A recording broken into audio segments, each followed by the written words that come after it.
Welcome, everybody, to Faith, Family, and Violence, creating a framework of understanding with family violence and intimate partner abuse.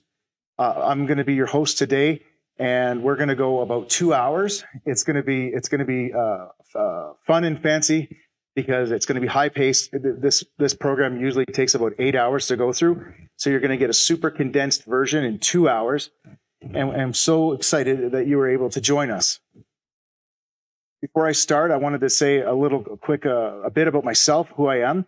My wife, Tiffany, and I founded this ministry, Masquerade Ministries, about 2012.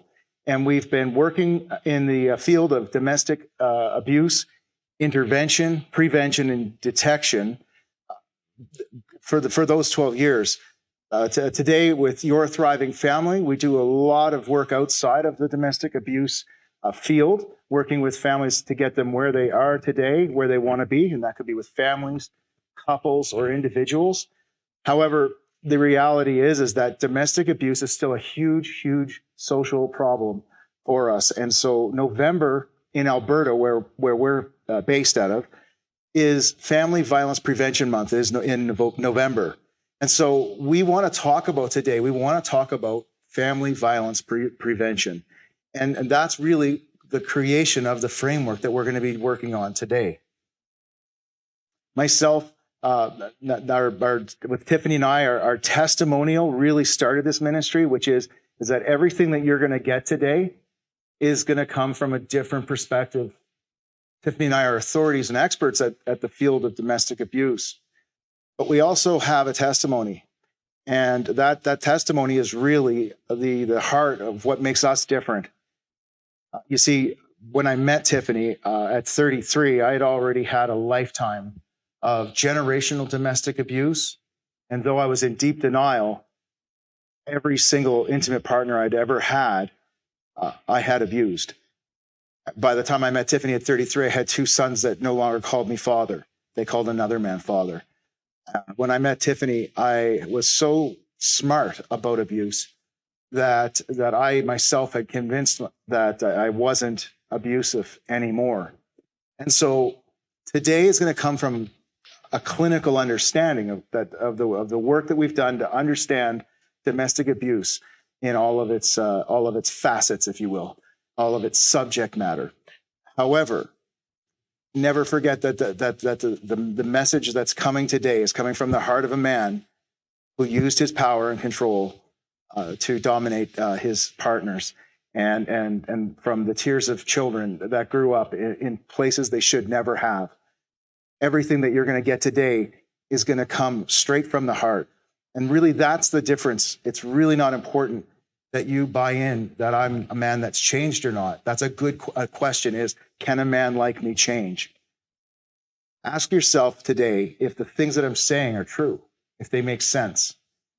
Because what I'm saying is more important than you buying in that I have changed. I'll never say that I have. However, I'm here today through endorsement of my bride, Tiffany. Tiffany and I have been life partners for 17 years now plus, and we've been in ministry for over a decade together.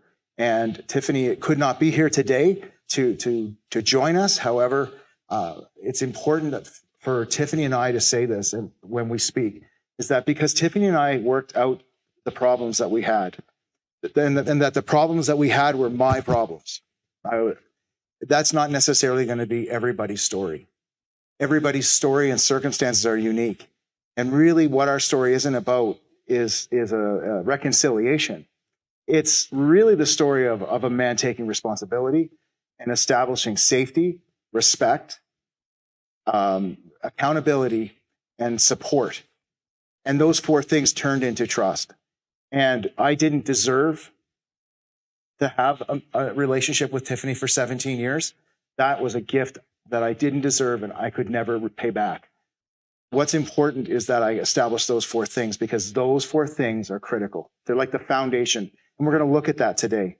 If I was going to talk to you about my credentials, I would basically say that I went down to Duluth, Minnesota, and was trained in the creating a process of change for men who batter program. That was the program that I went through at the Sheriff King home in Calgary, Alberta, Canada. I volunteered, and I called them one night and asked them, would they allow me to come into that program, because I recognized that I had a problem that anger management wasn't solving, pills wasn't solving. So, hours and hours and hours in a chair of a psychologist wasn't changing. I needed intervention, and so I called them and asked them, do they help a man like me?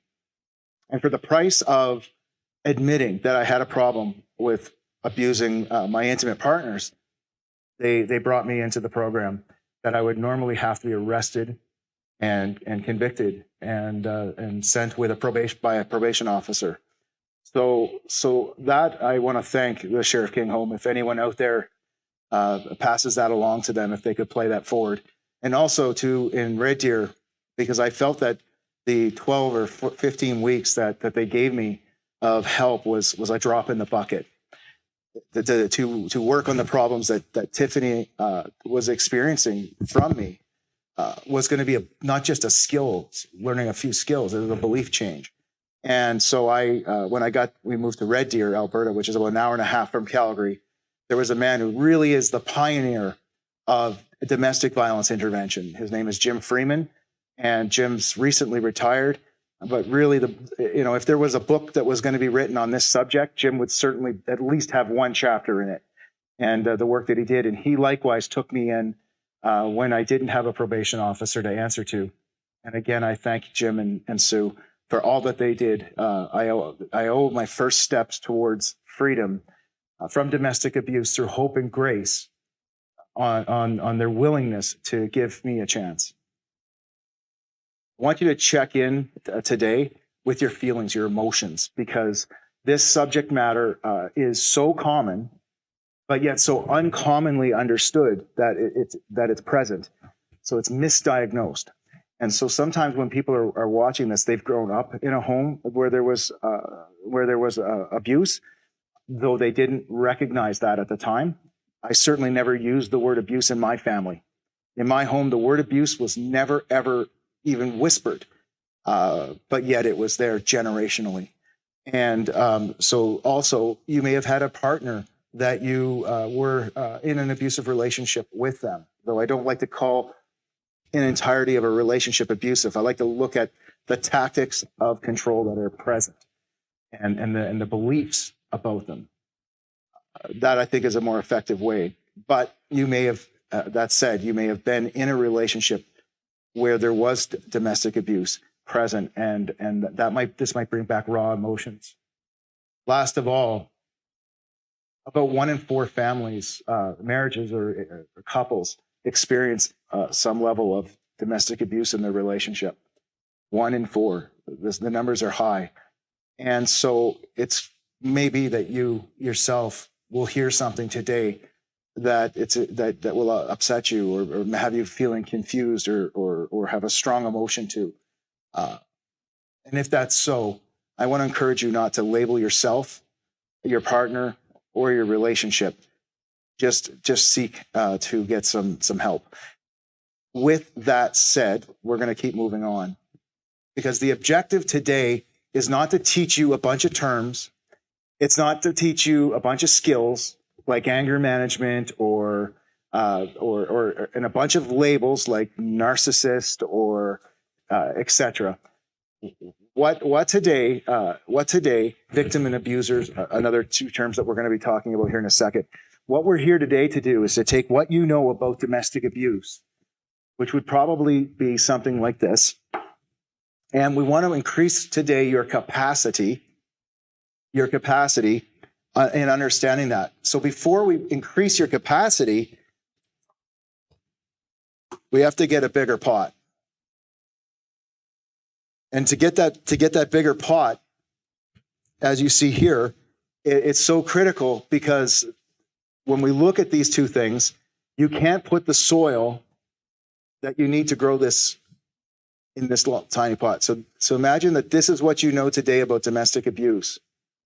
Much of it's going to be filled with mythology, misunderstandings, misperceptions, stigma.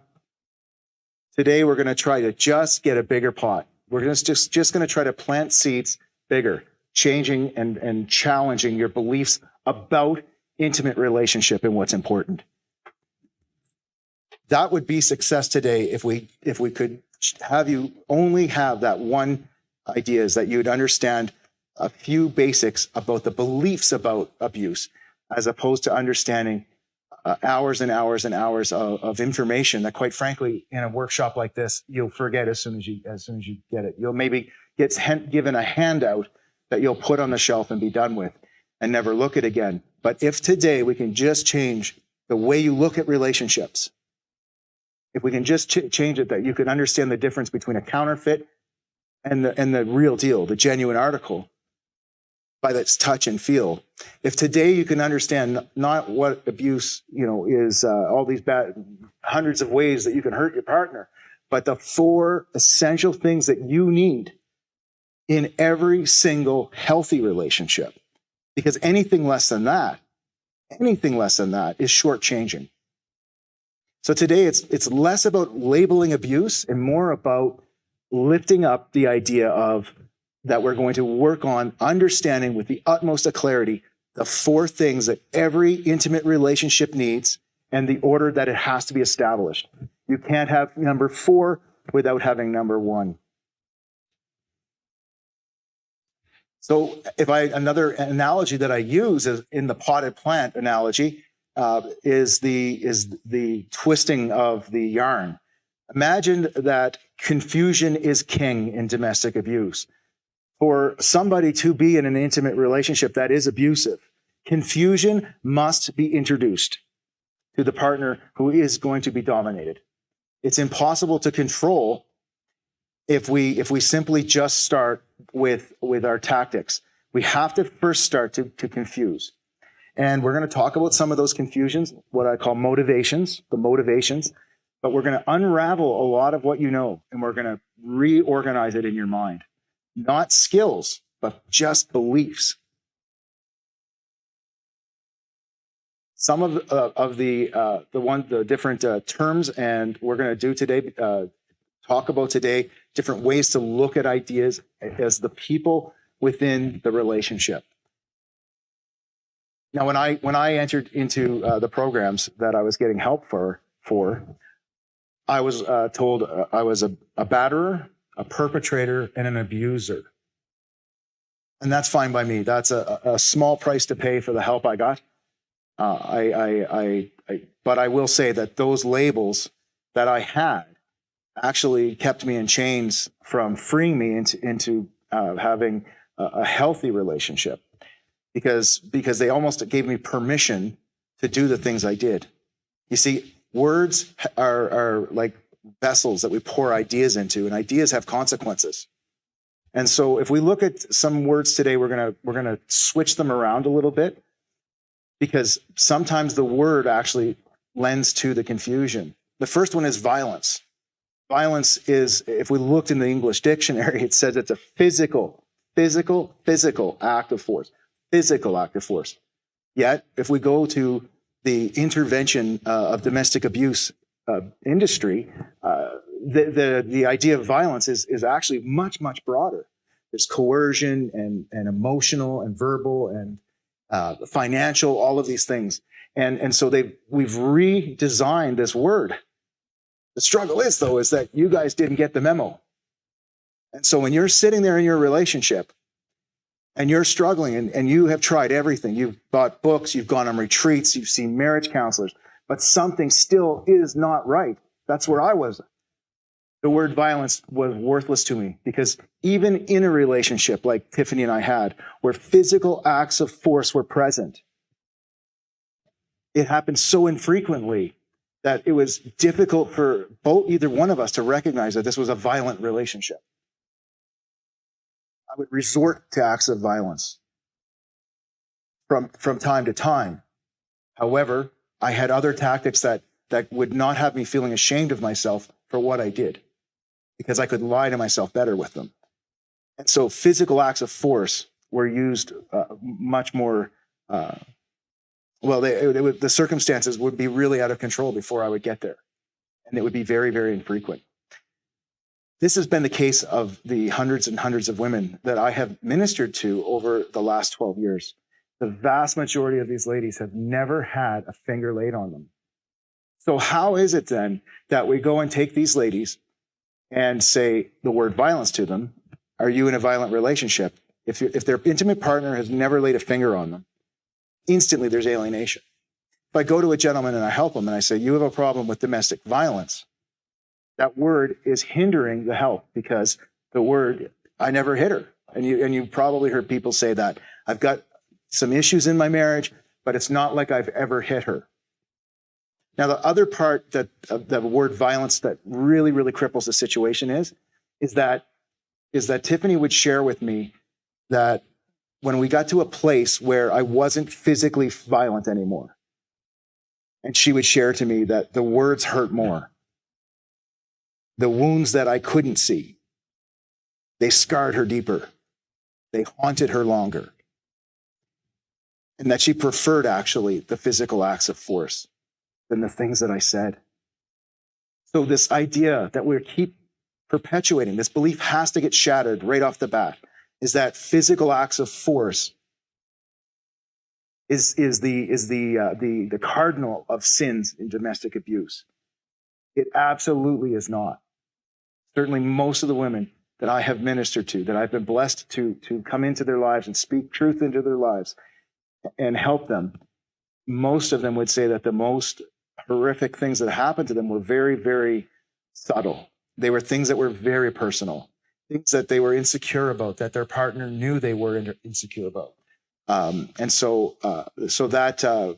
so critical for us to look at this idea of physical acts of force is not necessarily what we're talking about today. We're going to talk about other tactics that may be present, that physical acts of force will never be brought. That's why I won't use the word violence in the context of the idea of physical acts of force. Violence is when I violate.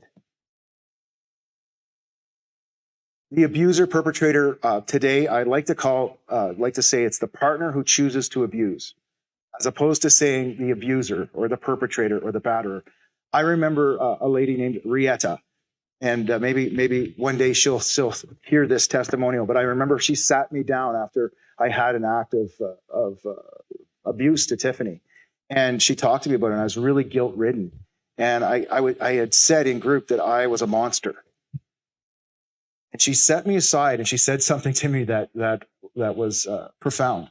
It offended me in the beginning. However, it was absolutely necessary for me to go on the journey that I was going on. And she said, when you say that you're a monster, you're holding yourself back. It sounds like you're taking responsibility for your behaviors, but you're actually giving yourself permission. When I say that I am an abuser, a perpetrator, or a batterer, why would I doubt that I do those things? So if we label ourselves or label our partners, we first of all, we may not think of them as a batterer or an abuser. We may see them actually in a term we call duality, where we really love them. We cherish them. And there's this thing that's happening that is just unacceptable. So we don't want to throw the whole person away necessarily. And I'm speaking from so many that have come forward to share their struggles in relationships with me. So that's the first part, is that the abuser, the idea of abuser, it labels a person and it actually hinders them taking responsibility for their actions. Doesn't make it impossible. Hear me. Because 17 years ago, I was called a batterer. And as a matter of fact, out there in the intervention of domestic abuse community, I get called a batterer, a perpetrator, and an abuser often. And I'm fine with that.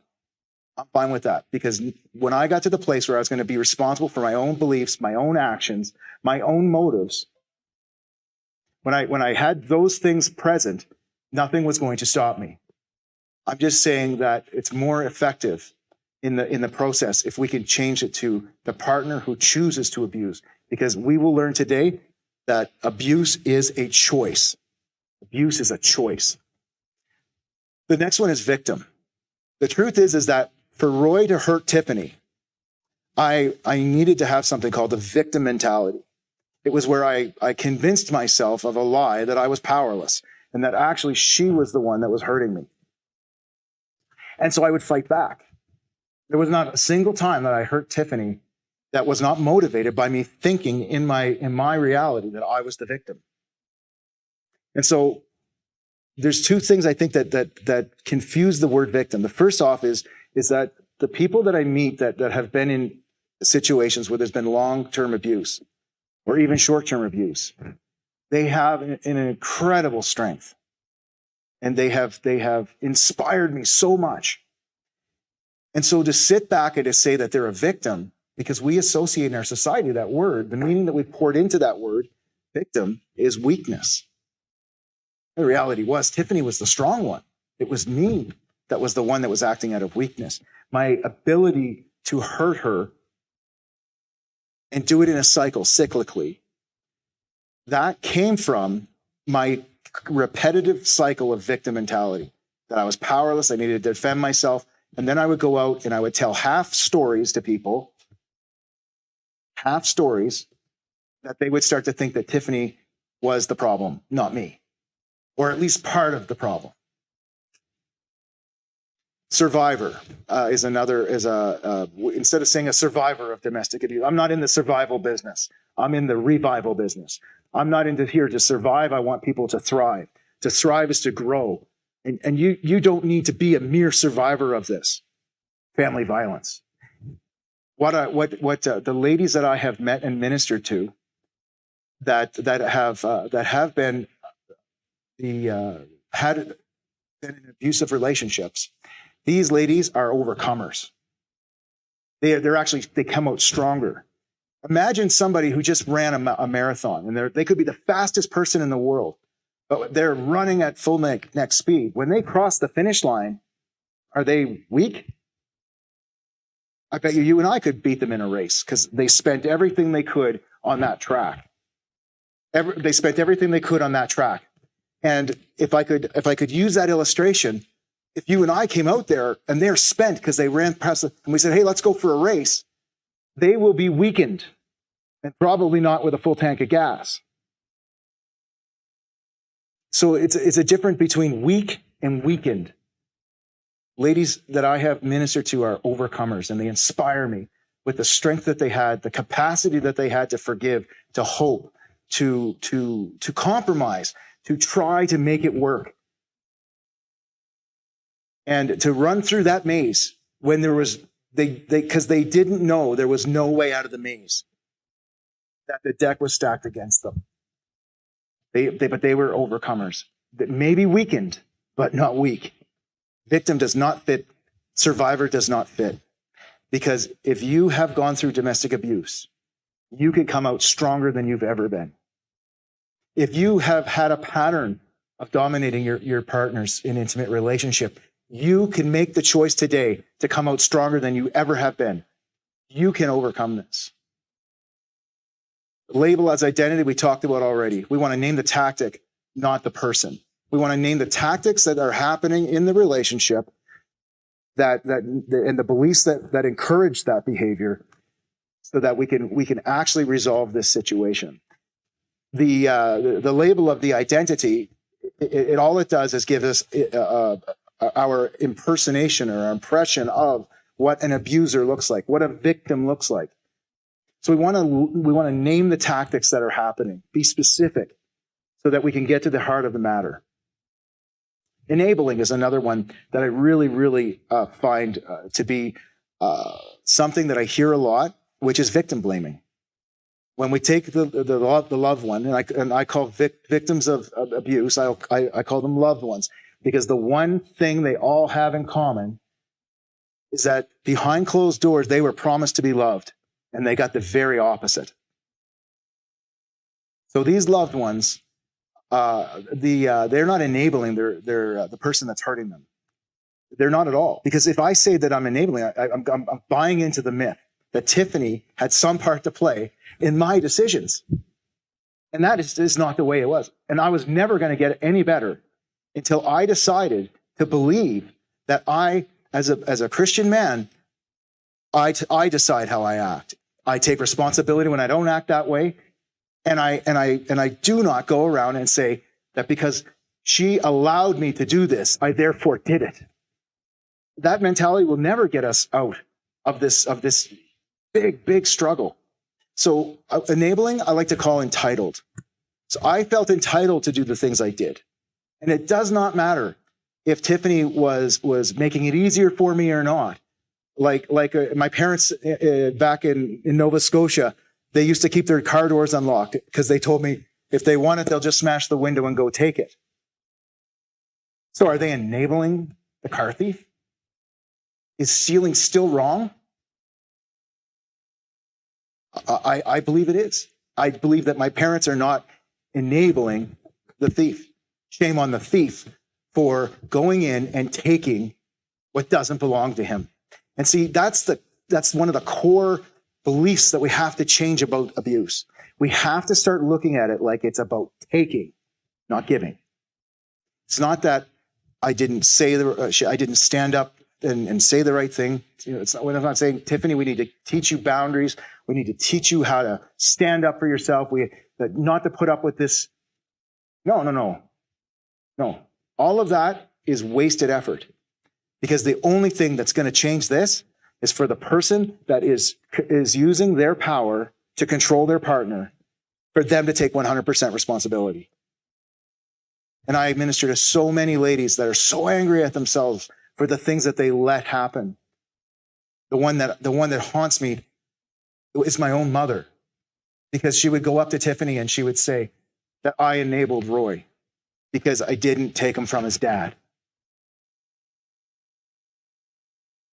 She'd say, it's not his fault. And Tiffany would look at my mom, and as gently as she could, she'd say, your son is acting disgusting, and there is no excuse for why he did it. There's a football player out there, a big hero of mine, Anthony Calvillo, number 13 on the Montreal Alouettes, broke a few records in football in the CFL. Anthony Calvillo grew up in a home with domestic abuse also, same as me. But Anthony Calvillo made a decision. He said, I was not going to let it define me. It may have been a hurdle in my life, but it was not going to define me. Why is it that Anthony Calvillo can make the decision to treat his wife and his children with the utmost of dignity and respect and be the protector of them, when I chose that, when I got my say, when I got my power, when I was a grown man, that I was going to make sure nobody was going to hurt me again? They were going to respect me. Belief, because those two choices came from belief. So to say that my mother enabled me by not taking me from my father, or that I didn't know better because dad, of the things I grew up and seeing with my father and many other of my family members, to say that it's their fault that I made the choices I did, it just doesn't work. It does not work, because then that says that Anthony Calvillo is a lie. And believe me, I got to meet Anthony Calvillo, and he's not a lie. He's the real deal. And as I said to him, I made the choices your father did.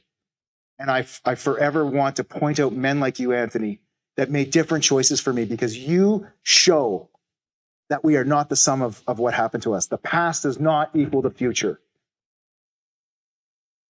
Enabling places the responsibility for the behavior, even like 1%, on the wrong person. And 1%, I needed, ladies and gentlemen, I needed 99.9999% of the responsibility if I was going to do anything about it. Like when Rietta sat down and said, you're saying you're a monster, and this is what's continuing. You need to forgive yourself in order to move forward. I was sitting in the women's shelter, Sheriff King home in Calgary, when Rietta said that to me, my facilitator. And I said, Rietta, you don't do the things I did. And more so, it's not the things I did to my wife, my kids, my girlfriends. It's not the things I did as much as coming to terms with why I did it. When I saw that, when I could see that with the heart of the matter of my motivations, forgiving myself was humanly impossible. I was offended that she asked me. I said, I'm going to learn to not do this behavior anymore. And I'm going to take total responsibility. However, you can not tell me that I need to forgive myself. That's not humanly possible. The next one is, and the last one for the terms that we want to talk about today, is codependency. I'll oftentimes walk into recovery ministry and see a great deal of people in codependency. And as I get to know them, there are many of them that are in relationships that are cyclically abusive in a cycle. And they are in something called survival mode that we're going to talk about later. And so again, this idea of codependency is focused on the way that somebody is reacting to abuse, as opposed to putting the focus on getting somebody to act in a way that is not abusive. Total responsibility for one's behavior must be king. Isolation and confusion have to be eliminated in order for there to be any victory marching in domestic abuse. So now to have a common kind of frame of reference for what abuse is, I wrote this. This is the best one I could ever write, a culmination of many minds. It's a pattern of a control used against a partner or household member in an attempt to neglect them, withhold, intimidate, punish, coerce. So it's a pattern. That's the first thing. And there's power. So the two words that you need to remember, the two P's. You must have power over that person to get control of them. You must do it in a pattern. It must be a cyclical pattern. That's why it's so critical for us to see why abuse happens, so that we can see the pattern is happening more so than the few tactics that we're looking at. If it's just when I yelled, or just when I swore, or just when I hit, then it's harder to see that this pattern is actually present and is frequent. And it doesn't matter what I do. I could neglect all the way to I could punish, intimidate, coerce. What I do is really more towards that I'm taking my advantages and I'm using them to control my intimate partner. And that's the goal. The goal is to gain control over your partner for your own advantage. Now, we come from a biblical worldview. And the Bible says that I am the head of the marriage and that my wife is the body. And we don't have enough time today to really get into the biblical part of what we teach here, just to say that everything that is in here is biblically sound and consistent with a biblical worldview. But I will say this, that when I wasn't a Christian when I was abusing Tiffany, or before, and it was something that I really started to notice, though, is that when I was reading this, the Bible, it was a book of responsibility to me. That I had responsibility to the people that were vulnerable to me. However, if I would have read that when I was in my abusive ways, I would have seen this as a book of entitlement. I'm the head, and that means that I have the power, and that means that I get the say, and I make the decisions, and everything is justified in my control. And that's why, as Christians, it is so critical that we understand this, because if we don't recognize that a person that has power over another is being told that they have a responsibility to that person, but they're reading that passage and seeing, I have a right to control them because I'm the leader and I get the say. That hierarchy is perverted, and it makes it near impossible to have them ever be able to have freedom from that domestic abuse.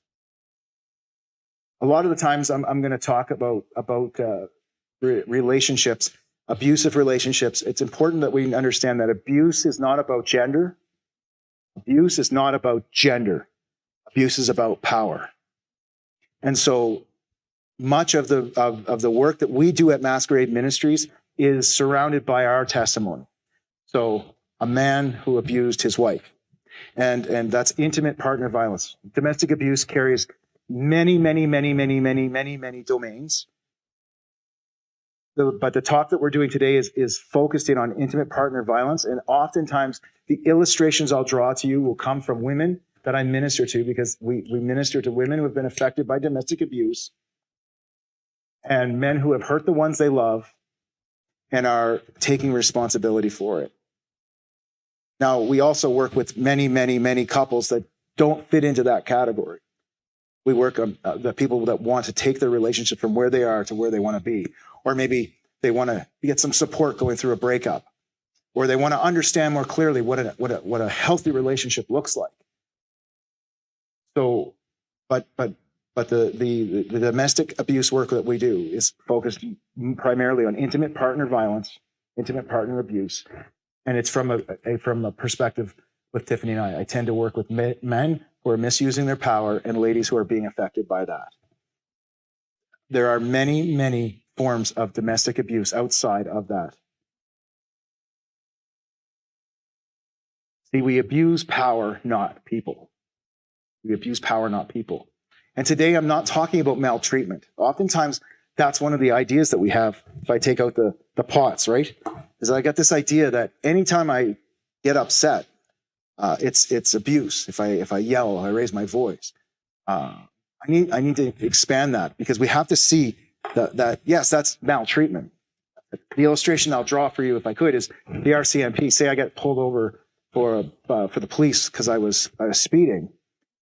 If I started to wind down my window and start cussing and raising my voice and putting him down, or her, the police officer, saying vulgar things to them, I do not believe that would be abuse, because that police officer has all the power. They can write me tickets, they can tow my car, they can charge me. There's all sorts of things that they have the power to do.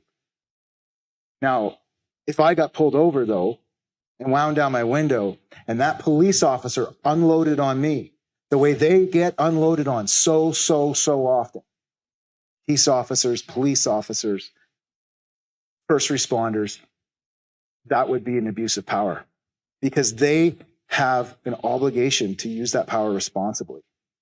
So maltreatment is different than abuse. And I'm not saying that maltreatment is less than abuse. It's just a different dynamic. If I have the power in the relationship, for instance, if Tiffany says, Roy, I need to take a break, can you please leave the room? And I don't provide her that.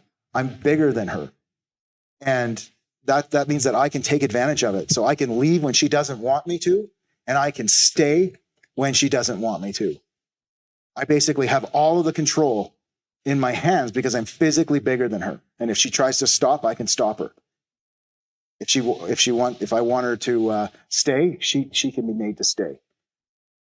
My point is that perhaps Tiffany stonewalls me, and that's maltreatment. It's not nice that she doesn't let me speak. Maybe she does storm out. She doesn't, but maybe she would. She shut me down. That's maltreatment. But because I'm bigger than her, because I physically hold all the cards, that's an abuse of power. If we look at abuse as power, abuse of power versus people, we start to understand better where it grows and festers and the motivations behind it. We want to look at focusing on the fruit, not the root. Or sorry, the root, not the fruit. We usually focus on the fruit. Hitting, yelling, swearing, raping, isolation, captivity. Why are these things happening? Because the reality is that I could give Tiffany 24 yellow roses. I could give her 24 yellow roses, and that could be just as abusive as if I slapped her across the face. That's what Tiffany would share with me. That doesn't come from me. That comes from her. Is that why did I give her the 24 yellow roses? The fruit is not as important as the root. If the root was to coerce her, to control her, to emotionally arrest her, to lessen the impact of the natural consequences on me, those 24 yellow roses are just as offensive. Just as offensive. And for Tiffany, it would be just as hard to get over. You see, if we want to understand domestic abuse, we've got to stop just looking at what's at play. We have to look and take more concentration on the motive of the action or the lack of action.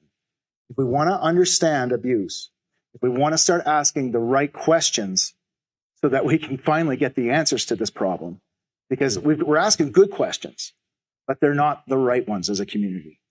We need to come to a table like this and sit around and be able to talk about abuse of power and have a decent understanding of it. And that understanding is not what is going on, but why is it going on? That motivation.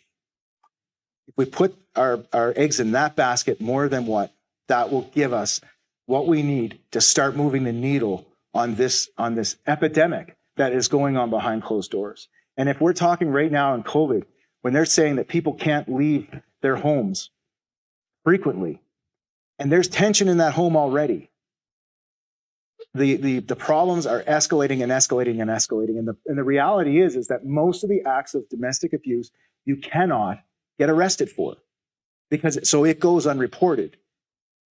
Even the physical acts of force that are illegal to perpetrate on your partner, the vast majority of those don't get reported. So behind closed doors right now, with the economic struggles that people are having, and then the isolation that's coming from being unable to move around outside of your circle, there's never been an environment more rife to grow abuse. And then those relationships that have abuse already present, those homes behind closed doors, right now, today, for it to get out of hand, because it will spill over. I want to talk now about what abuse is not. We talked about what it is. It's the manipulation of power and control. So it is not a relationship problem, it's a power problem, a control problem. Abuse is not a communication issue between the couples. This is the typical place that a couple who is experiencing abuse, they'll go for marriage help or couples counseling. And the idea of a power and control issue being present is not ever on the radar. And so, because the truth is that most marriage counselors, most pastors, most anybody that's going to go and help a couple that's struggling, they have no training in domestic abuse. They have no way of diagnosing it. And if they are, they're going to be looking for slaps across the face. And the reality is if that only happened once, and that was 8 months ago or 8 years ago, will you define your relationship as a controlling relationship, a violent one? Power and control is at the center of so many problems in our society, in intimate relationship. This is not a communication issue between a couple. So trying to fix that will not help. Abuse is not because a couple have different temperaments.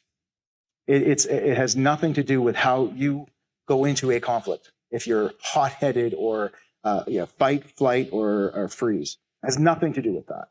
It's about power and control. Abuse is not an anger problem. Anger may be a sign of it. It might lead into the impulsive, selfish, and entitled attitudes. But this is not an anger problem.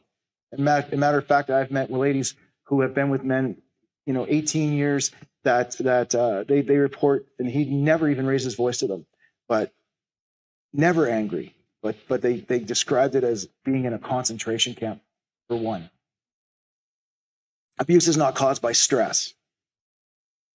Abuse is not caused by drugs or alcohol. And it's not caused by mental illnesses. These may be present. They may be squirrels that lead us off on different trails.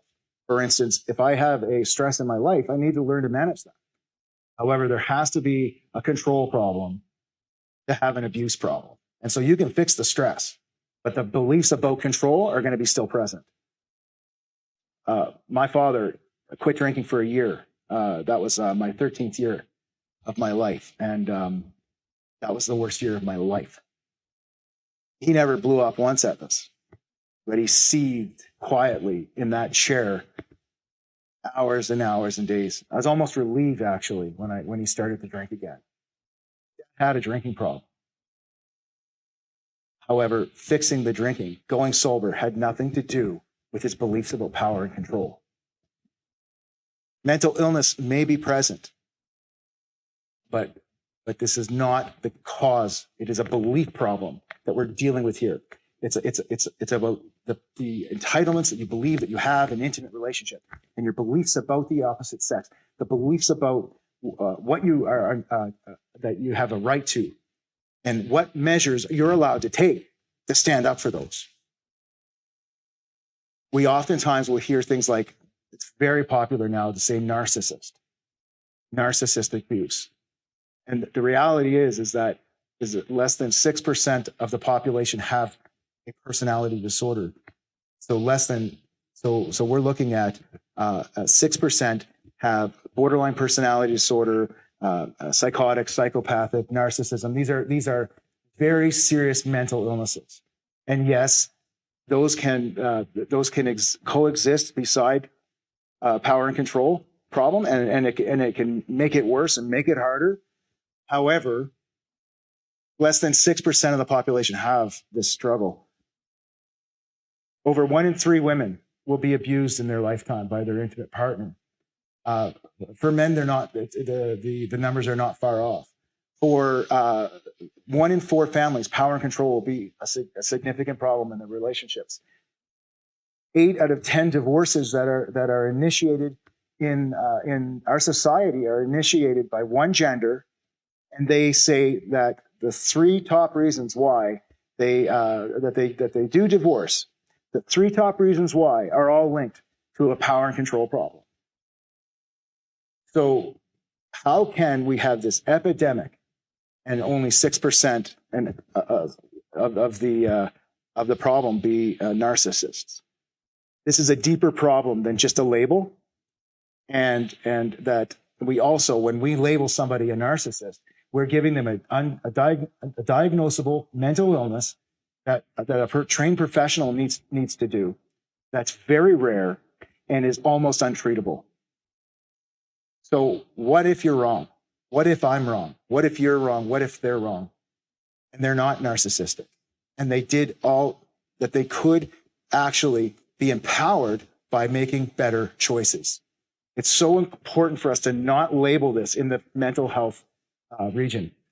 Mental wellness. Mental health may be present. However, it is not cause. If you work on my depression, it does not free me from the beliefs that I had that allowed me to do what I did to Tiffany over and over and over again.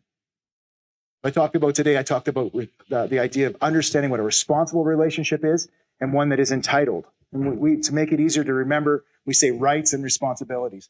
I don't want you to have the rights and have the idea of rights as in human rights, because those are our responsibility to give to people in our relationships. They have a right to those things, and we are responsible to provide it. Rights, what I'm talking about, is entitlements. And so a relationship that is healthy has 4 things. 4 things are required, and they got to go in this order. The first one is emotional safety. Now think about it. If you've ever had somebody that's been to marriage counseling, or you yourself have been to marriage counseling, couples counseling, did they ensure that you two as a couple have emotional safety before they sat you two together and asked what's going on? Did they establish that this is a safe relationship to speak? Because if that's not there's either going to be one or 2 things that happen. Someone's going to get it when they get home. They're going to get punished. Or they're going to not say anything because that person is there and they're not safe to say it. As professionals, we have to establish safety before we sit a couple down. That's why I will never, ever meet with a couple together on the first visit. I always want to talk to them separately because I want to establish safety first, because nothing can be accomplished except making it worse without that first thing. And so that's the first is emotional safety, that you feel that you could think something, say something, and do something without your partner trying to control it. The second is respect, and that's valuing you as a person, that you didn't lose your individuality in this relationship, that you're not being controlled. Truthfulness and accountability. Truthfulness is what I had to start to be straight with myself, that I wasn't telling myself lies, that I was the victim, that when I was misusing my power, and I had to be accountable to Tiffany's perceptions. So when Tiffany said, Roy, I don't like the way you look at me, I don't like the way you huffed, it is so valuable for me, even in the most remote, small things, to be accountable for those experiences that she's having. Because if I'm not, then it negates the safety that Tiffany has. We're going to talk a little bit more about safety and what it does to erode a relationship when it's not present. The last thing I'm going to say, though, is that we have trust through support.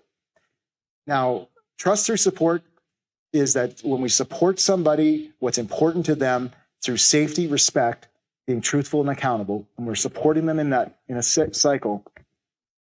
Imagine it's that we planted the seed and we've grown the trunk and the branches. The seed was safety. Respect is the trunk of the tree. The branches start coming out is the truthfulness and accountability. Finally, in due season, you wake up one day and you come out and there's oranges on the tree. That's trust. Trust is not something that we just give people. You can have artificial trust, artificial intimacy, but true trust comes in a pattern of consistent support, being safe and respected and valued and accountable, held accountable for actions. Then trust is something that is either there or it is not. Now, the opposites of those are the relationship that we want to look at that is not healthy and has the relationship that has non-healthy characteristics that we want to address, is that the person feels intimidated. And that doesn't mean necessarily physical, but it's that feeling of when I would come home from work and Tiffany would have knots in her stomach, wondering what kind of mood was I going to be in? What was my opinion going to be if she said something? When she was going to tell me something, did she have to pick the right time? All those things are intimidation. How will they react? Will they try to control me? Emotional control is the next one, and that's the opposite of when you don't respect somebody as a person, you're trying to control them emotionally. You're emotionally arresting them. I feel that the way you looked at me, Roy, was really degrading, and I say, oh, I didn't mean that. That's not what I meant that's very controlling because I'm cutting them off and I'm not curious to what they're going through. It's more important that I validate their emotional experience and don't try to cut it off. The next is shame shielding, is when we minimize, deny, and blame in a relationship. I want to draw an illustration for you. No relationship's going to be perfect, right? And when you got together with your partner or you get together with a partner in a relationship, you will frequently understand. The expectation will be there, without a doubt, that there's going to be some hard times. And so imagine that going through some hard times with your partner and their behaviors could be compared to a Reese's peanut butter cup, right? We all have had them. They come in 3-packs. I could probably eat all 3. But if you're promised when you get together with your partner that there's going to be some struggles, like this Reese's peanut butter cup, I think it's safe to say, unless you're allergic to chocolate or sugar or something like that, that's fair enough. That's fair enough. The problem is with domestic abuse is that minimization, shame shielding creates minimization, which is that it was just a Reese's peanut butter cup.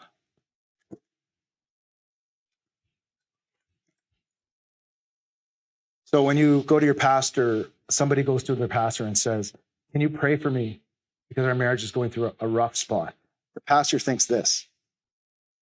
If he doesn't ask the right questions, it may be this. If you have your intimate partner and they hurt you and they're thinking this, but all too often it's this. I don't know too many people that can sit down and eat a half of a pound of a Reese's peanut butter cup in one sitting. But believe me, for too many years with Tiffany and with too many others, this is what I was giving them, and I was telling myself it was this.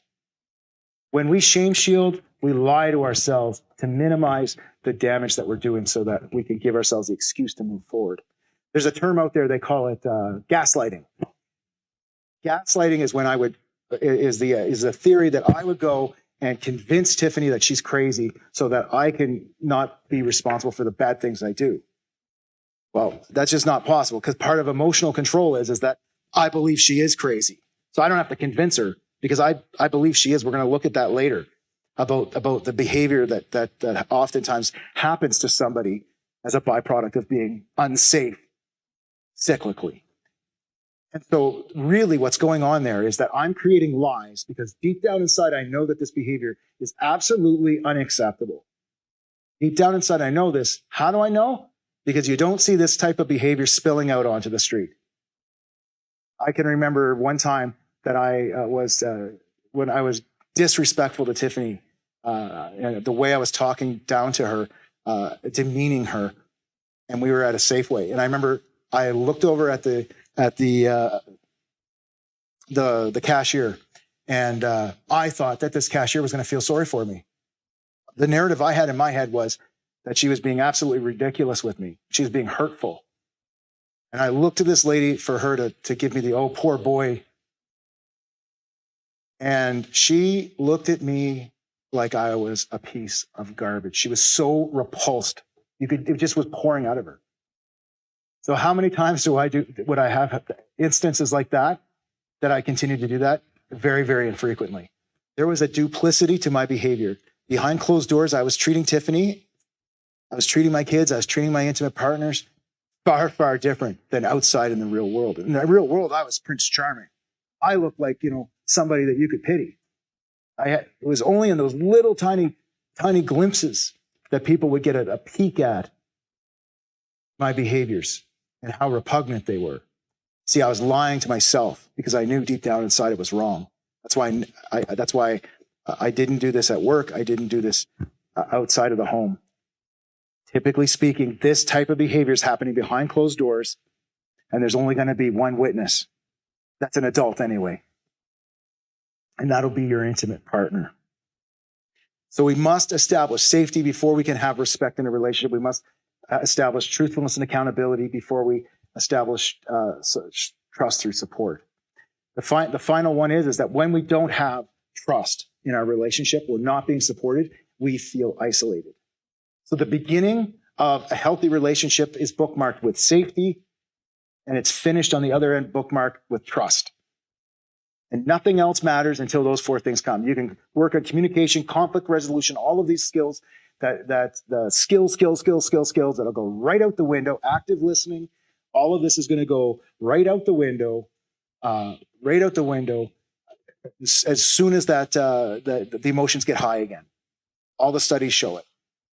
We need to change the beliefs about our relationships. Let me ask you, if 2 minutes ago, 10 minutes ago, you were to fill out a form and to say, these are the four most important things in a relationship, would they be different than the ones that you see today? Did your belief get challenged about what is essential to a relationship? Or would you have talked about things like temperament, communication, conflict resolution, emotional control? We need to have, in an abusive relationship, we need to intimidate a person. We need to have that intimidation that they don't feel safe. They can't be vulnerable with us emotionally.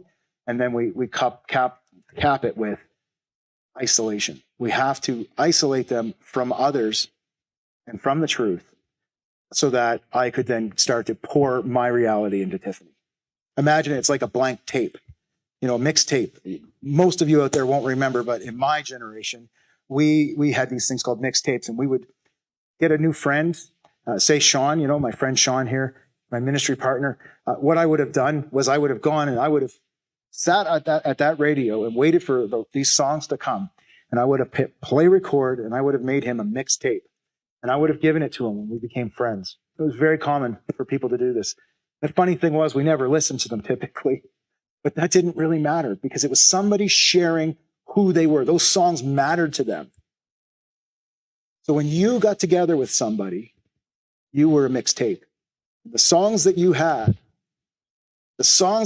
were who you were. That was your identity.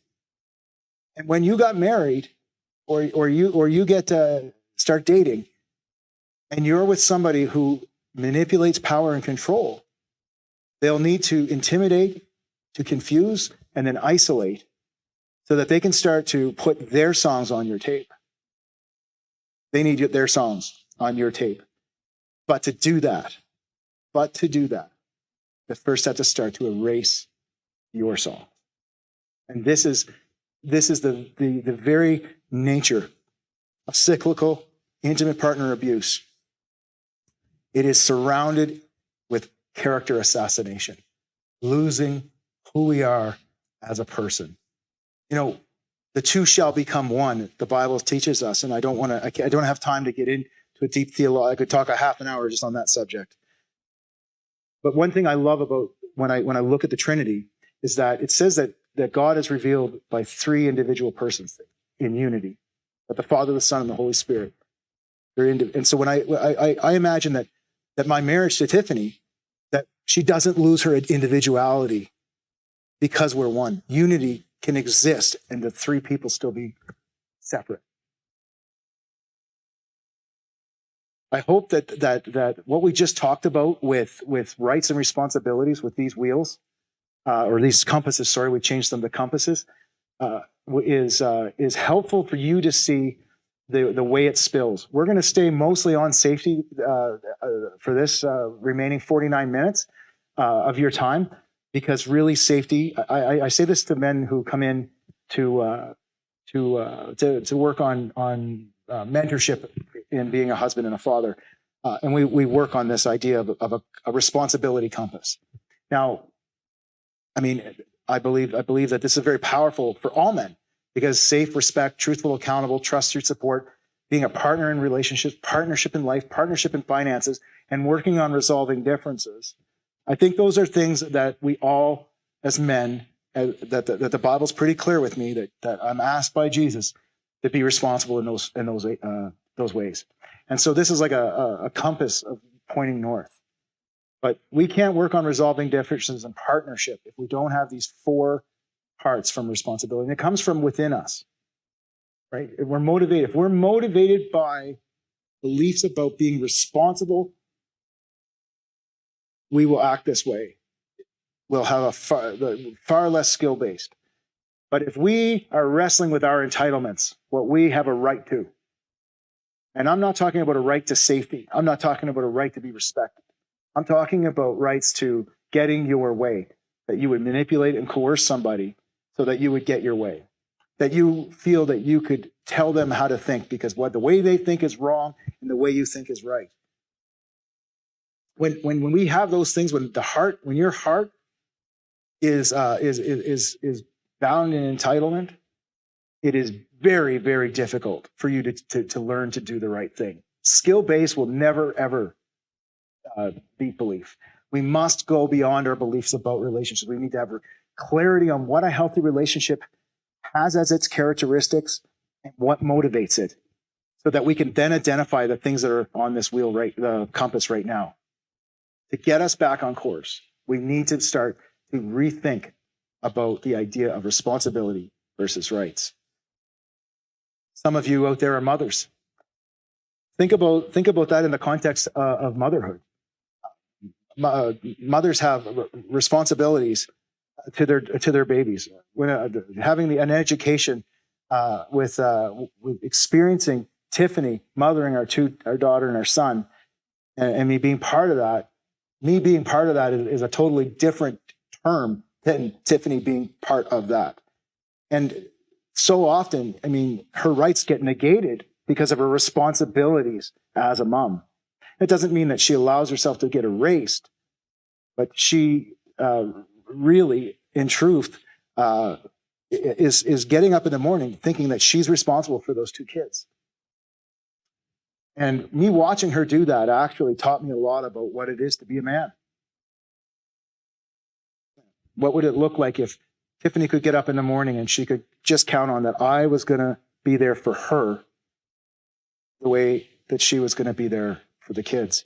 And that, yes, that is going to be a partnership. There's going to be lots that I contribute in the parenting. Don't get me wrong. I'm not saying don't be a co-parent. But what if I got up with that same mindset? That was what I challenged myself to. And as my kids got older, every year, I got more and more training, and more perspective. My wife Tiffany, she absolutely inspires me on how responsible she is for a ministry, helping people who are in a place that she was, that want to just get out of it. They just want to have a better life, supporting them, supporting our two kids, and never compromising on it, never compromising on those things. It absolutely has inspired me. And I hope that you looking at this relationship compass has helped you see that what it would be that you would need if you got confused with your rights, with your entitlements. What was it going to take to get you back on course? What's going to be the north?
Every marriage goes through its season of hard times. But hear this, just because times get tough it doesn't mean that you can't get tougher. Beyond Belief from Your Thriving Family is a program that's designed to empower men to become the husbands, fathers, and leaders in the home that God created them to be.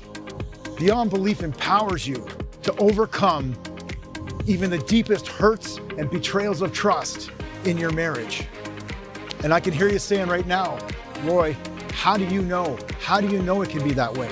Well, the answer is simple, because it was that way for me. And I know that it can be that way for you.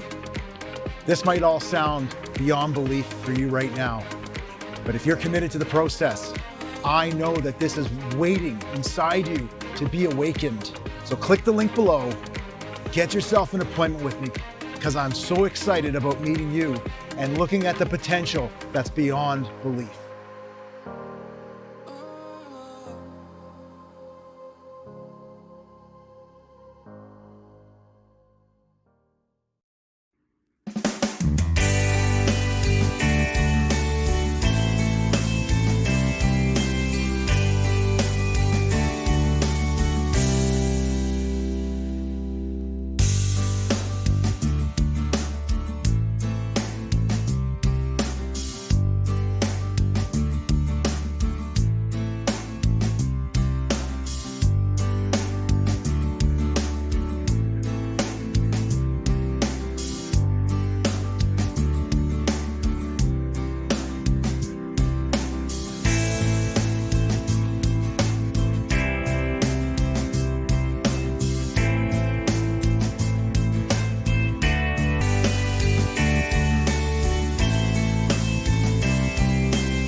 boughs of holly.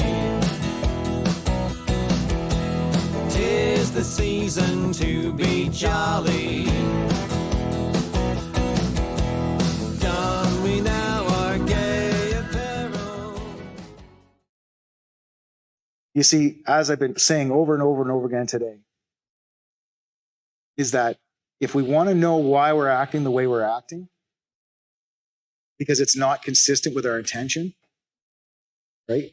I never hurt Tiffany and said that's what I wanted to do. It wasn't like I just couldn't wait to abuse her, to yell at her, to push her, to have her locked in the bathroom, because that's the only door in the house that has a lock. It was that my intentions to control, my rights to control were not consistent. And so my beliefs, coupled with that, the consequences, because I'm lying to myself that I'm really not doing these things, or that if I am doing it, it's because I had to do it. That's equaling my actions. I need to be truthful with myself, and I need to make sure that my beliefs are consistent with what the Bible is rife with, and that is the people that have the power have the responsibility to the vulnerable. If I have the advantage, it is absolutely unacceptable for me to take that and to use it against my wife. If I go to work every day and Tiffany stays home and her career is slowing down because she's been a stay-at-home mom, and we've made that decision together, and my career is going chugging along, and I'm getting more and more experience, more and more value, and then all of a sudden we're to split up, that deck is stacked against Tiffany in such a way. I have such a financial advantage when she trusts me and stays home, and we make a decision together to have the kids. The solution isn't saying, well, that Tiffany should put the kids in a day home and get out there and get working. What the solution is that I understand when Tiffany stays home that I have taken on a responsibility for her that I cannot just use to control her. See, Matthew 20 actually says it best. Matthew 20 says, "But Jesus called them aside and said that you know that the rulers of the Gentiles lord it over them, and their superiors exercise authority over them. Thus will it not be among you. For whoever wishes to be great among you, he will be your servant. And whoever wishes to be first among you, he will be your slave. Just as the Son of Man did not come to be served, but to serve and to give his life as a ransom for many, but to serve and to give his life as a sacrifice to many." Matthew 20, 25 to 27 to me is in essence what Jesus did for me. Ephesians 5:25 says that I am to love my wife the way Christ loves his church. Matthew 20, 25 to 27, I believe is my creed. It is my blessing that I get to carry that out for Tiffany. Not that I have advantages over her because God has asked me to be responsible in that marriage. To love my wife the way Christ loves his church is not that I'm God in the relationship, but that I am to put myself last, to serve her, not to expect that she's going to serve me. And that when Tiffany makes a mistake, that I'm willing to make the sacrifices that are needed and not just hold them over her head. And I feel very passionately about that. And if you do not subscribe to a biblical worldview, I can't bring that to you and tell you that you must buy into that. But I do say that every man who has made a covenant with God for a Christian marriage, and that Matthew 20, 25 to 27 is not that you have to do that. It's not that you need to do that in your marriage. It's that you get to do that because the gospel says that Jesus did this lovingly. And so it's not some obligation that we have. It's not some right that we have. It's a responsibility. And we're blessed every day that we get to do it.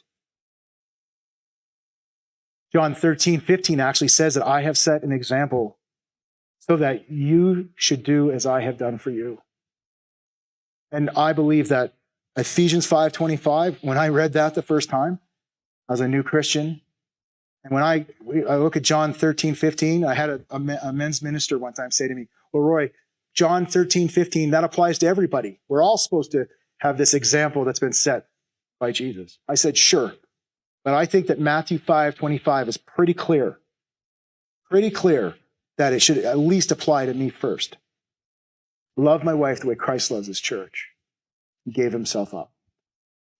That I am going to sacrifice. It does not matter if Tiffany is right or wrong. That does not determine the course of my decisions. It's irrelevant to the choices that I make to lead my family, to take on my responsibilities lovingly and be blessed to do it. That is at the heart of a Christian marriage. And if we look at power as something that it means that I say and you do, we are perverting the very gospel that we're trying to share with the world. There is no other evangelical device that we can ever look at to describe God's love for us than a Christian marriage. This idea now that it's not like I hit her. I just want to talk about this idea for just a second. And imagine that we have ourselves in mind, body, and spirit, or body, spirit, and soul. This idea that the person gets hurt in their entirety. And so, like I talked about, when I come through the door, Tiffany hears the key turn, and I walk in, and she's asking herself, is Roy riding in on a donkey like Jesus did into Jerusalem, or much like probably Pontius Pilate did on a war horse when he came to rule?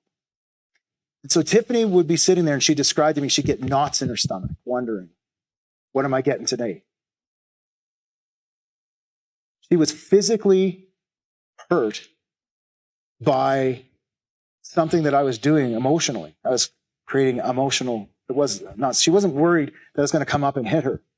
She was worried about the mood I was going to be in, how hard the day was going to be, how much tension there was going to be in the home. That's a small microcosm of this idea of that it's not so simple to say that it's physical abuse, emotional abuse, psychological, sexual, but that it affects the whole person. As I was growing in my relationship with Jesus, Tiffany was struggling spiritually. Why would you let this happen to me, God? Would be the cries I'd hear in the whispers of her prayers in the middle of the night. Well, my faith was being strengthened as I relied on Jesus to get me through it. She was actually questioning why a God that loved her like a daughter would leave her with a monster to die. So how can I say that the emotional abuse or the physical abuse that I did not have a spiritual impact on her life? We believe at Masquerade Ministries and Your Thriving Family that hurt equals hurt. If I took this coffee cup here and I dropped it and it broke, would we start to say how broke it was?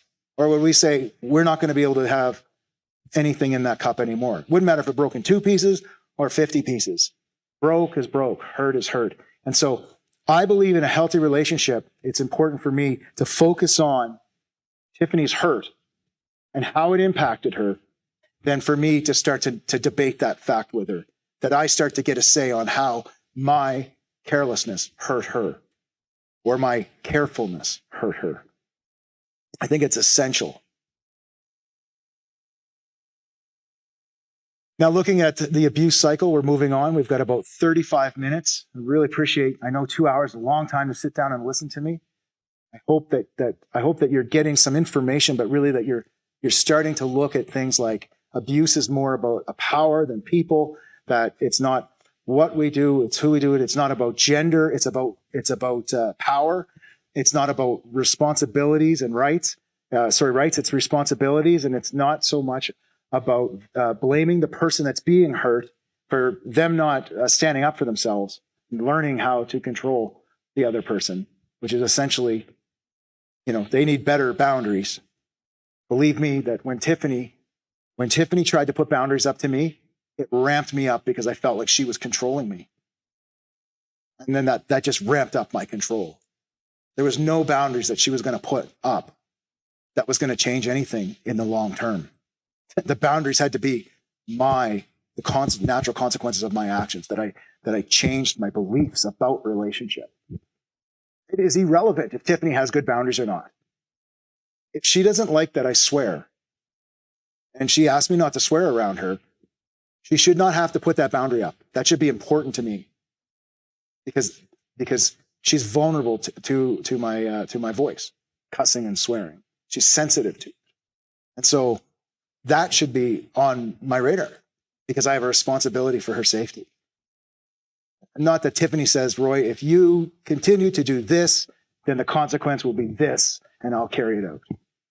That's no way to live your life. Maybe at work, but in your home, your sanctuary, where you're supposed to be able to be the safest, a healthy relationship has to make a priority what people feel respected by, safe by, trusted, supported. All those things they fall in, that boundaries is actually a red flag. So we have in an abusive relationship three phases. And you might have heard of the cycle of violence. This one's a little bit different, and I'll explain to you why.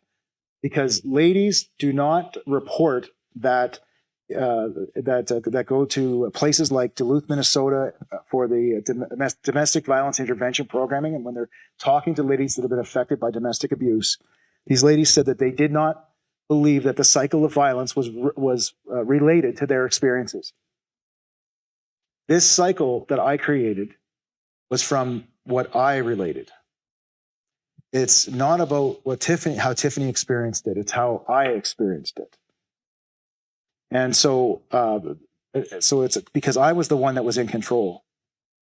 So the typical one was, the old one is that there was this tension phase, then there was an incident of abuse, and then there was this honeymoon phase where I would shower Tiffany with flowers and roses and love and promises and regrets, etc. And that then, of course, we'd go back to tension. And then until they would build and build and build. But the problem is that there's a couple problems. The first one is that regret phase is not really about the honeymoon phase and the promises. It's about Roy regretting the consequences of his actions because he doesn't like the consequences of his actions. They held me back. They canceled our plans. My love life was hindered. It was all about me and how I was affected. So I regretted doing it. I didn't feel remorse. Remorse would be that I would understand how I affected Tiffany. I had to lie to myself so I wouldn't see the impact I was truly having on her. But I did regret my actions because they affected how I saw myself. They affected me on my plans, the natural consequences of my actions. And see, in the regret phase, oftentimes where Tiffany would be hurt by the things I did, I would see these as her punishing me. But it wasn't punishment. It was natural consequence. And if I wasn't going to establish that recognition, I could never understand how I have impacted her, and I can never, ever end the cycle. So the regret phase is when I give her all the power because I regret. I just want to get over these circumstances. I'll promise what I need to promise, or I don't tell her I'm going to get help because in the regret phase I made you the opposite, which is blame her.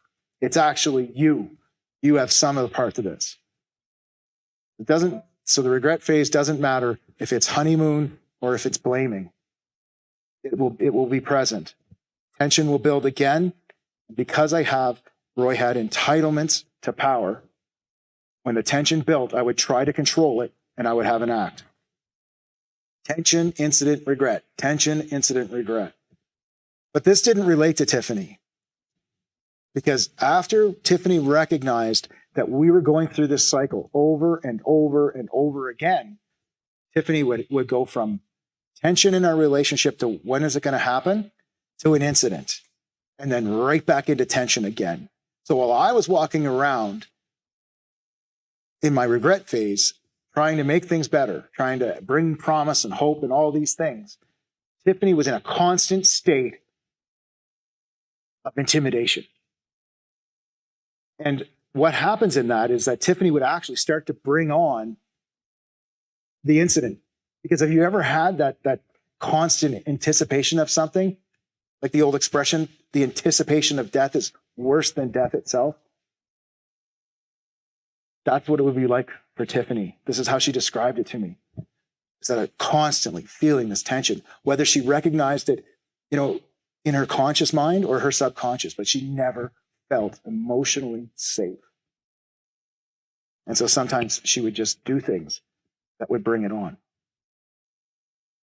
Now, we've created an illustration for you with that. And it's so bear with me. And we call it the power grid, and it was named after a gentleman named it the power grid that had gone through the Beyond Belief program. And he recognized this in his intimate relationship and called it the power grid. So two husband and wife meet. Roy and Tiffany met. We're going to use Roy and Tiffany in this model. And we were not in relationship yet. The triangle is our relationship. the potential. And outside of that relationship, I acted completely different because I had no control. And so if I would have done the things that I did in the relationship when we dated, she would have been out. I acted completely different until we got into the triangle. There might have been some red flags that Tiffany could have seen. However, I was pretty clever at hiding those things because I instinctively knew, I had trained myself to know that until Tiffany was in a committed relationship with me, that I just couldn't get my way. So I made it mostly about Tiffany. And so we eventually got into the intimate relationship. We, many years after, because I wasn't Christian, as I said, when I first got help. And so I had to do some catching up to do. And Tiffany and I got married many years after the abuse had changed significantly. But in a Christian marriage, when Tiffany and I got married, it says that I am the head and she is the body. And this is a very, very dangerous model in the fact that there's this hierarchy here and that Tiffany has to listen to me, right? I have to say, I hear men say this to me, I want to lead my wife, but she won't listen. When Jesus Christ died on the cross for me 2,000 years ago, nobody listened to him. There wasn't a single person on the planet that didn't say that he was a phony. They did not say he was the leader. But it was the most important act of leadership in human history, was the day that he went alone to the cross. And because we screwed up, because Roy screwed up, he took that for me so that I could have a chance at redemption. That was the greatest act of leadership. And nothing, I believe, is possible in life without that act of leadership. So why is it that now when he tells me that I'm the head and she's the body, that I hear this as, I say you do. I say you do. What starts to happen is that if a lady and a husband, Roy and Tiffany, will go back to that model, in the married couple, that we buy into this belief system that Tiffany believes that she's supposed to say, just listen to me, obey me, blindly moving, in that. And whenever she does that, that's a bad. Also, that I have all the say. And not only that, see, maybe Tiffany stays at home and I go to work. So she's now financially vulnerable. She's certainly physically vulnerable to me. I am much less sensitive than Tiffany, much less sensitive. And I can think to say things to her in an argument that Tiffany would never even, she wouldn't even dream it up. She'd more than likely hold her tongue if she did. But if it came down to the two of us insulting each other and cutting each other down with words, she's out of her league with me. I was just so far, so much more sensitive. I was less. And so it's like Tiffany was there with these bricks hanging over her head, and I'm stomping about above her, and these bricks are falling. Now, I could say I didn't realize that I was dropping bricks, that my stomping caused this and hurt her. So I may have stomped about and bricks fell on her, or it might be that I actually took them and chucked them down at her. But it really doesn't matter for Tiffany if a brick fell or was thrown. And really, it's my own self-centeredness that created that stomping about. Because I don't recognize how vulnerable she is to my bricks. And so what happened was constant tension was happening as bricks had fallen. And the bricks didn't need to fall anymore, because when Tiffany and I were together and alone, there were bricks. Or maybe I wasn't with her, but she would start to think, I got to go talk to Roy about that. And I wonder if bricks are going to fall. And that constant state of tension started to come out as character flaws. Character flaws. See, you can't expect somebody who is in constant tension to act the way somebody that is continually safe. And so they will act very erratically. And so it's so common where people will come to us and refer, and they'll say, she's the problem. And that's the way people saw Tiffany and I. We'd go to a party in Airdrie. True story. Went to a party, a Christmas party. And I was the life of that party. And there was a voicemail left on the phone. It said, Roy, thank you for coming because boy, oh boy, you saved the party. You were the life of the party. And Tiffany was in the corner with her arms crossed, talking to no one, total stick in the mud. So much so that anyone that was around felt uncomfortable. She made other people feel uncomfortable. Put on your Christian earmuffs, because it's important that I say this. It's strong language. They called her at the office on Monday a bitch, and I was, I wasn't happy that they called her a name. But what I was happy was they saw me as the victim. They had no knowledge that for that hour car ride, I was screaming at her at the top of my lungs, right up to the door when the doorbell rang. I was on her. And then that door opened, and like that, it was showtime. And I was there to entertain. My duplicity made it impossible for them. Tiffany and I have trained ourselves that when we see somebody in the corner with their arms crossed, or we see erratic behavior in an intimate relationship, we need to ask deeper questions. Because when somebody is starting to see character flaws, when it's actually survival mode, they're just not safe. It's impossible to fix the problem because Tiffany was not going to act rationally until she was safe. You can't ask somebody to act like they're safe when they're not safe. And it's not for me to say that she's safe today, that she gets to say that. I had to make a decision to create safety. I had to make a decision. The first part of that safety is to come clean with people and say that my wife was not a bitch, but that I was hurting her behind closed doors and they didn't have all the facts. And I let them think ill of her so that I look like the good guy. Then the next part is that I will come down, I will take my power, whatever power I have, no matter what advantages I have in my marriage, physically, emotionally, financially, and I bring it down and I lift her up. I use my power to create equity. Not that 50 cents of every dollar that I brought in when she was staying at home was 50 cents was mine, 50 cents was her. I truly believe that God gave us the whole dollar and that we were going to spend it together. And that if 100 times that we made decisions about money, only once I pulled rank and said, no, I don't think the way you want to spend money is right, and I make the money, so I get to veto, I might as well made that decision the other 99 times. Because Tiffany would know that I was only one decision away from pulling rank on her. So it's not about the 99 times that I did the thing that seemed uncontrolling. It's what are you going to do when you can pull rank? And you might even think you're entitled to. That's equity. That creates equality through equity. Equality through equity is what must be in an equal relationship, in a healthy marriage. I get challenged on this often, so I want to go back. I want to tell you a story.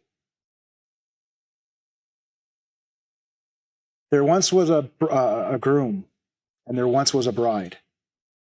And he lived in paradise. And his bride was living in squalor. And she was sinful and did horrible things. She had no respect for him whatsoever. And when she was given an opportunity, she made every mistake that she could possibly make. She was selfish, self-centered, and self-seeking. And that husband made a decision to leave the paradise that he had every right to be in and to come down into that squalor of a world that his bride made.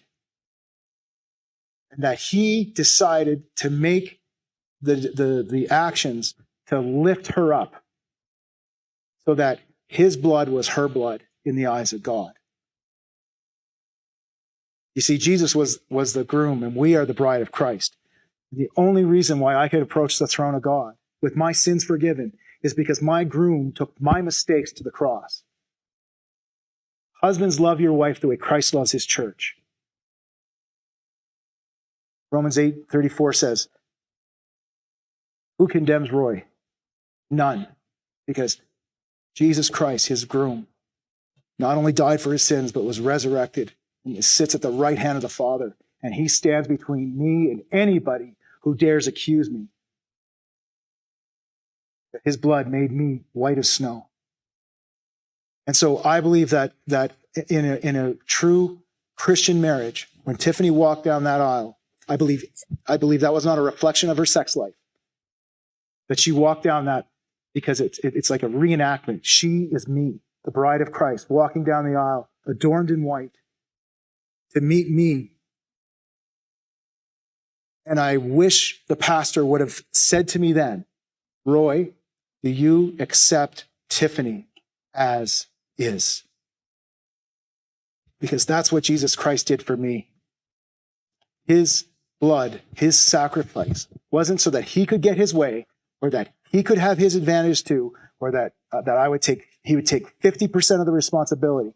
He took it all. And then somebody scribbled in a book that I got to read one day, and it said, husbands, love your wife the way Christ loves his church.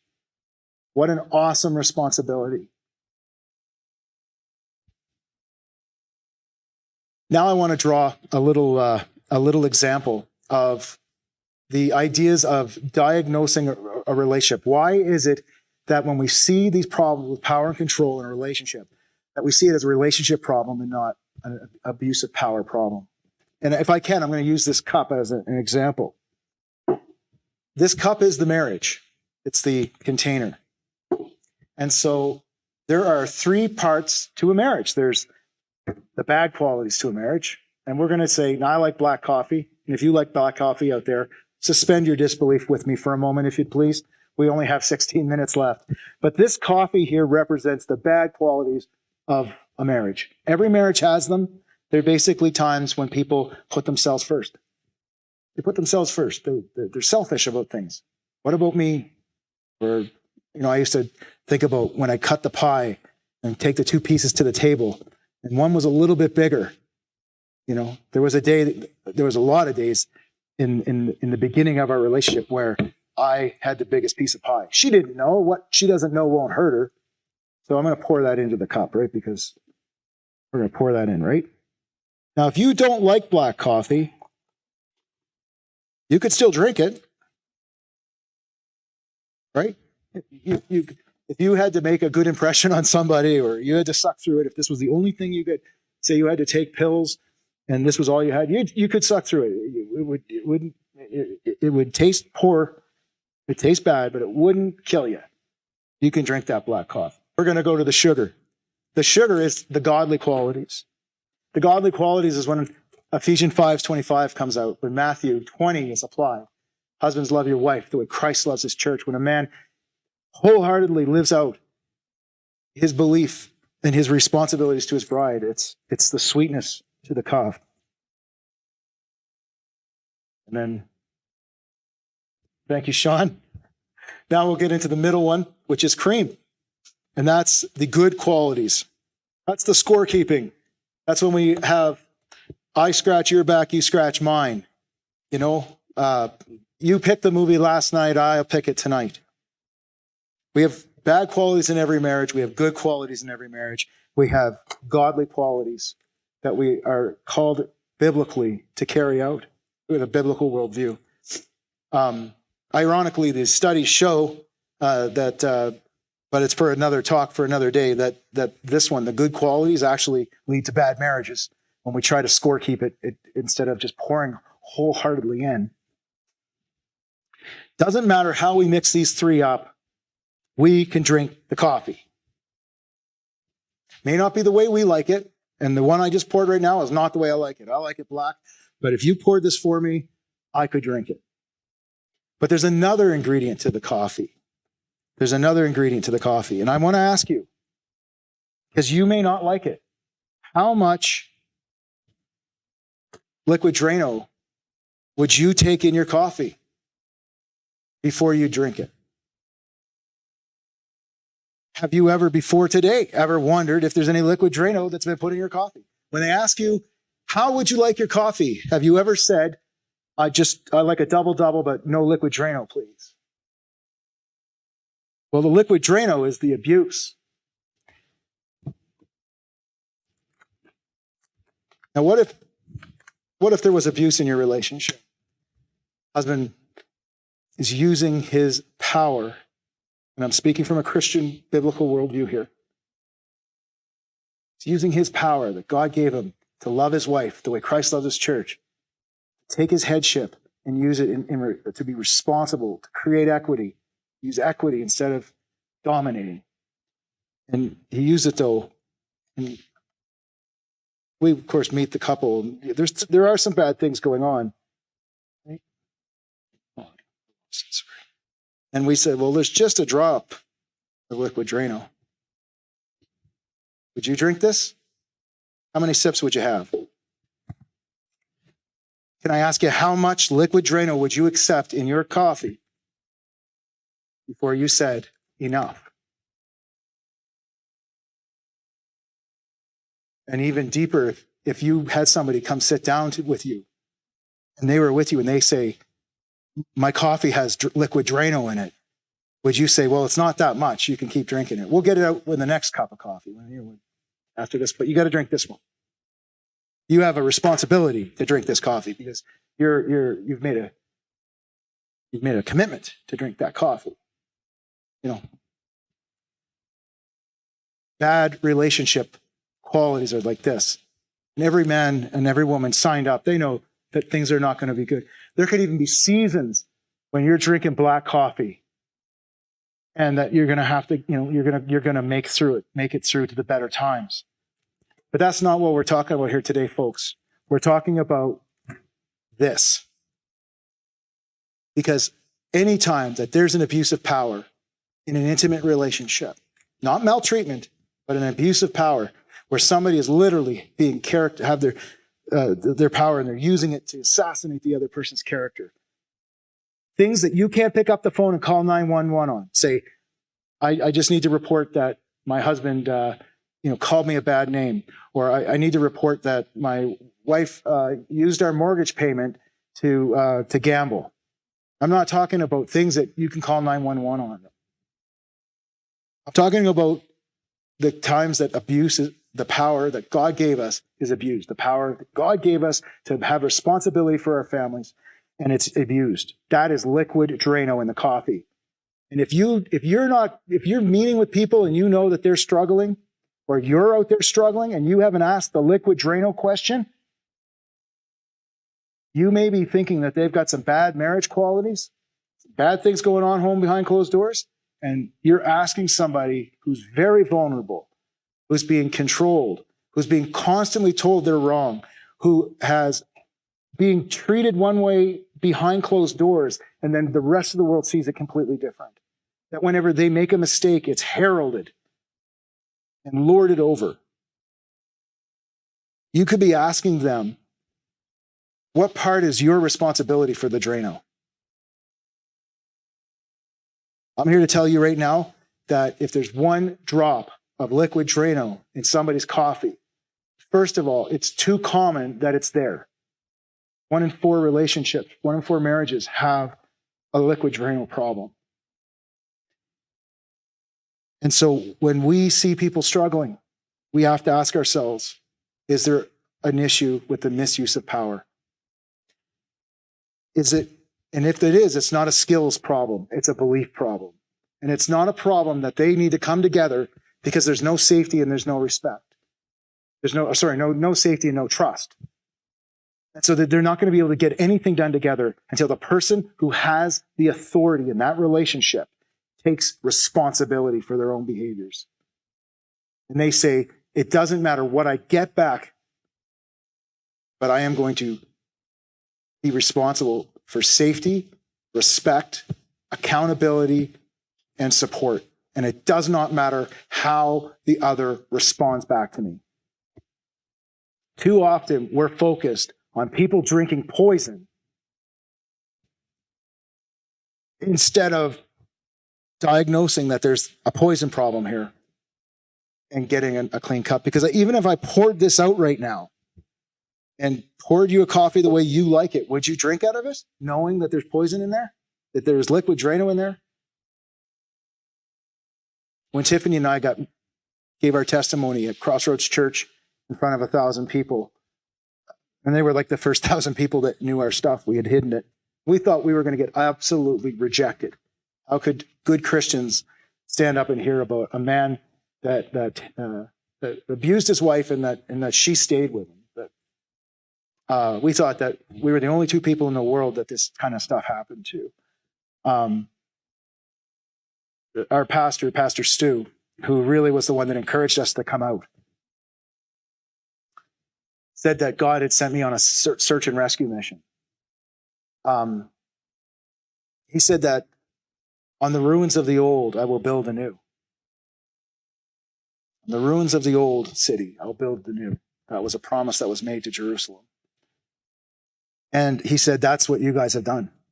In the wreckage of your marriage, you guys, you built anew. And that wasn't done because Tiffany is absolutely and utterly responsible to hold that covenant. I believe that, to be truthful to you, that before we even ever said I do, that I broke my responsibilities in that covenant. And I believe that it was I did not do the things I did to turn my life around so that I could have an entitlement and a right to keep Tiffany from divorcing me. It had nothing to do with that. It had everything to do that I was going to finish strong and that I was going to do the things I should have been doing in the first place because I have a responsibility to do it. It had nothing to do with what I get back. I want to encourage you all to think about this illustration and looking at the ideas of what kind of struggles are people going on at home. You know, is it a Reese's peanut butter cup? But like, what are we talking about here? Are we talking about a half pound or 25 grams? I want us to take a look at the idea that there's certain characteristics, abusive characteristics, controlling and using your power to hurt somebody. They have to come out of the relationship because there will be no consumption until that does happen. And that anybody that doesn't have the ideas that to look for that before they keep moving, it puts vulnerable people in terrible, terrible danger. And it also makes it impossible for them to ever get any type of help because we're focusing on the wrong things.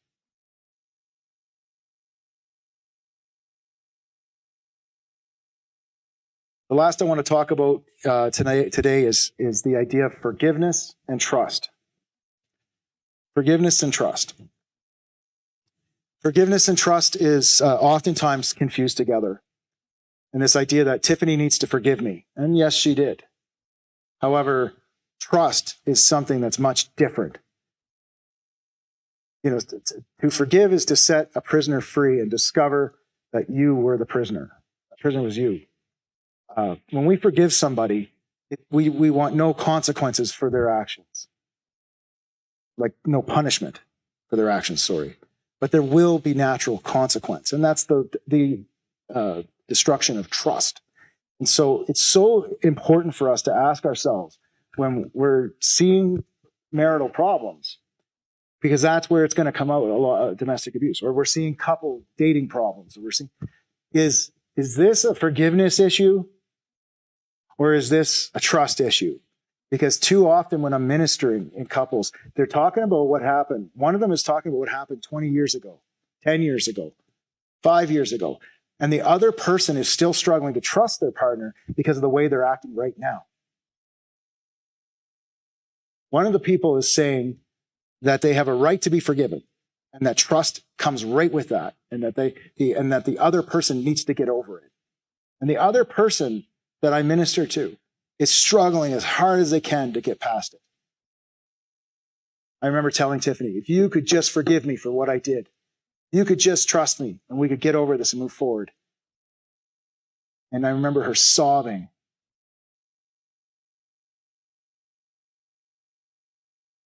I'm trying.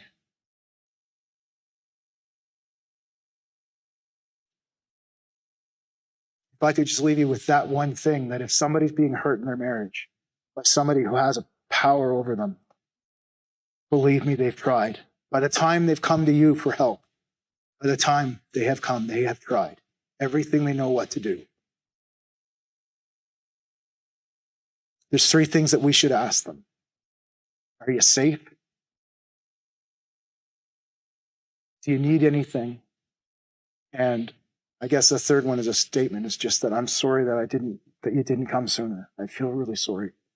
I believe you.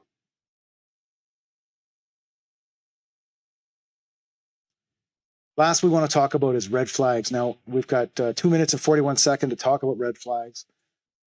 And red flags are really, honestly, a workshop onto themselves. And if you'd like to learn more about red flags, my contact information is going to get left behind here, and we could talk about that. But really, that's the identifying in the compass, right? Being able to see the early signs, right? Because we can't. It's not Domestic Violence Intervention Month in Alberta. It's Domestic Violence Prevention Month. Prevention falls in healthy relationships. Yes, we are putting so much effort into intervention. And the first responders and the women's shelters and the outreach center and so many places and agencies in our community are overwhelmed with trying to help in intervention. That if we don't start to look at prevention, though, it's never going to get better. And so today's focus was on prevention, and prevention happens with early detection. And so it's not what we do, it's why we do it. We want to look at red flags when we see a partner in a relationship, when we're dating, or if we're in a relationship now, and we see that power and control is a right, not a responsibility. That's a red flag. And that doesn't label somebody an abuser. It's a red flag that needs to get addressed, because that's not the relationship qualities that God has intended for you. Wants. That they will want to quickly move into the relationship and start commitment. There'll be a push towards commitment and not establishing the things. That's another one that's really bad. That the dominant partner sees the loved one against them. This is another huge one. If we were to look at relationship red flags, you can if you want to know the skills to learn those, you're more than welcome to contact me, and we can talk about that. I'd be happy to. But when we're in a relationship, looking at the person who has the advantage, do they use that as a right or a responsibility? Are they moving the relationship at a quicker pace than what you want them to? Do you feel swept off your feet? How do they talk about their former partner? Was any of the problem theirs? Because even people who, like Tiffany, who have 100% zero responsibility for my behavior in that relationship, the reality is that Tiffany did take responsibility for things that she did. She felt guilty for things.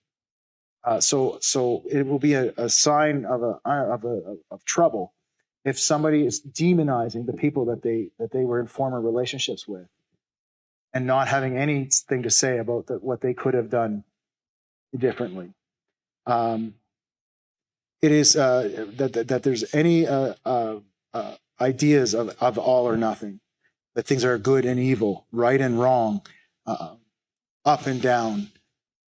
These two polar extremes are so dangerous in an intimate relationship. We need to see the gray in the middle.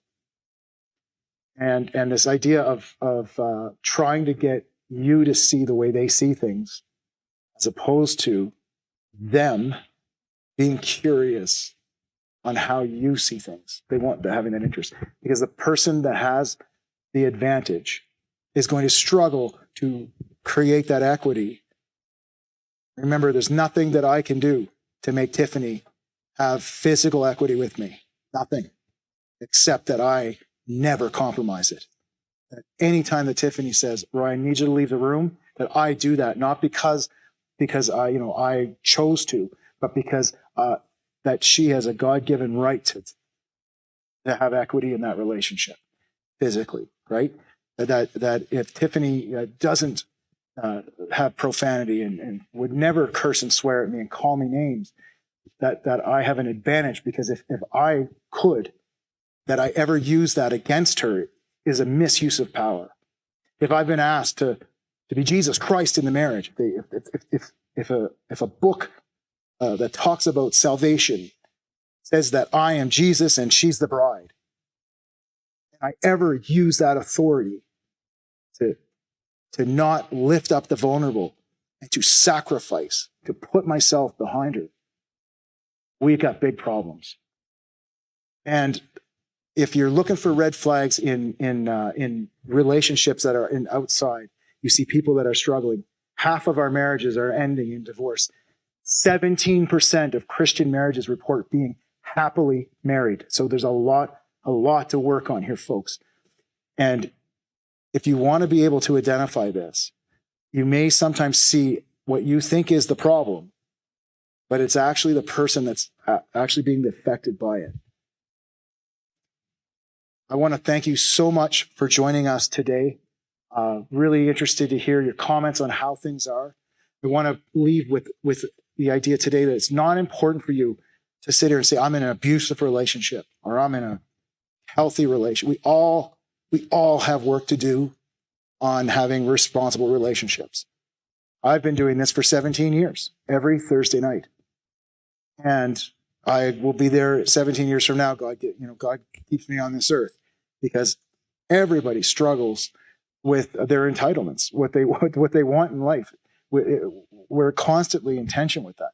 And so me recognizing the power I have over somebody in an intimate relationship and gathering with a group of men to be responsible for that is actually a very empowering thing. It's not a labeling thing. It's not important to label the person. It's to identify there's work that needs to be done, and that safety is paramount. If there is no physical, emotional, or spiritual safety, the relationship has to set aside until that is established. If there is no physical, emotional, or spiritual safety in that relationship, if one of those three things are compromised, until that is present, that relationship cannot be worked on. Ask yourself how you're feeling today.